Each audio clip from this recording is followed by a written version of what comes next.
রমজান মানেই হলো পরকাল সাজাইবার মাস, নিজের আখেরাত সাজাবার, জান্নাত সাজাইবার মাস হলো রমজান। রমজানকে সামনে রেখে আল্লাহ পাক রব্বুল আলামিন ফেরেশতাদেরকে দিয়ে জান্নাত সাজিয়ে দেয়, নতুন করে জান্নাত সাজায় রমজানকে সামনে রেখে, জাহান্নামকে বন্ধ করে দেয় এবং সমস্ত শয়তান দুষ্ট জিনগুলোকে শেকলে বন্দি করে দেয়।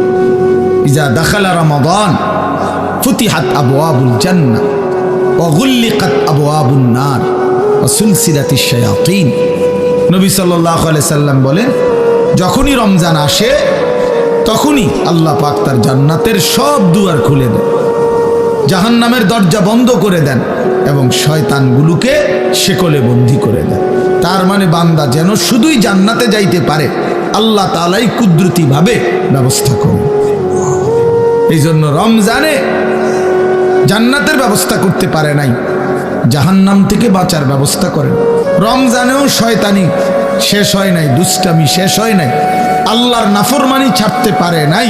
আসলে এটা শয়তানের তুনো বড় শয়তান, কারণ মেন শয়তান তো বন্দি,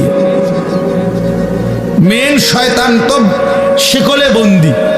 এরপরও এইটা শয়তান রমজানের ভিতরে কেমনে নাফরমানি করে, তা আমার মনে হয় এইটা ওইটার চাইতে উপরে ডিগ্রিওয়ালা শয়তান।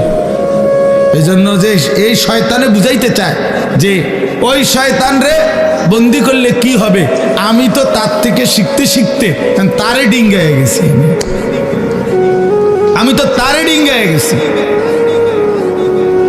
আমি তো শয়তান, এখন আর আমারে আর ওয়াসওয়াসা দিবে কি?